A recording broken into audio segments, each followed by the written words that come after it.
Hello, I'm Nikki, the Data Fairy from MeasureWhatWorks.com, and it's time for another dose of measurement magic. And today I want to talk to you about bounce rate. What is it, and why does it matter?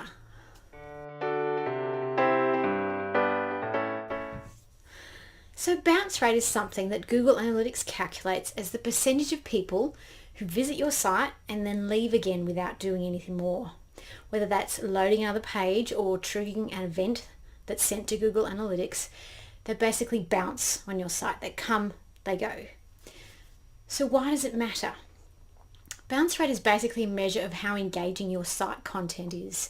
So a higher bounce rate means that people are less engaged with your content, and a lower bounce rate means that people bounce less often and are more engaged with your content. So it's useful to have a sense of what normal is for you. There's not really a right or wrong bounce rate because it depends on your industry, your content and your visitors. But by looking at your bounce rate on a regular basis, you can start to get a sense of what a typical bounce rate is for you and then do things to reduce that. There are a couple of things that can increase your bounce rate. One of them is spam traffic.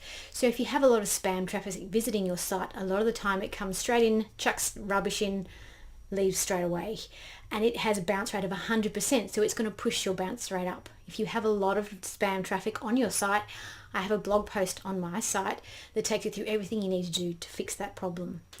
One of the other things that can affect your bounce rate is poorly targeted traffic.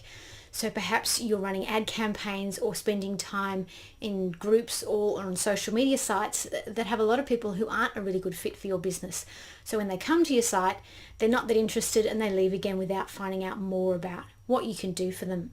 And it's kind of a wasted opportunity when people bounce on your site because they're not taking the time to learn more about what you can do for them.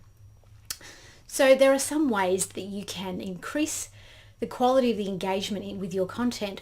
One, of course, is to make sure that you are actually creating engaging content, giving people reasons to explore your content further, to make sure you're solving people's problems. So if they're coming to your site for a particular problem, to have lots of different ways for them to do that. And excuse me, also just to make sure that there are links to your other content within your site. The more you can link to the content on your site, the more likely they are to go exploring further on your site. So that's a few ways that you can decrease your bounce rate. So basically by tracking your bounce rate, doing what you can to decrease it, you make your site more engaging for your visitors and you build a better relationship with your customers. So that's a bit about bounce rate and what it is and why it's important. It's one of the numbers that I recommend that you track in your online business. Of the 7 numbers that I recommend are the most important to keep your eye on in your business to make sure it's going in the right direction. If you want to know what the other 6 are, I have a cheat sheet and I'll put a link to that in the description of this video. I hope you found that helpful and I will see you in the next video. Have a great day.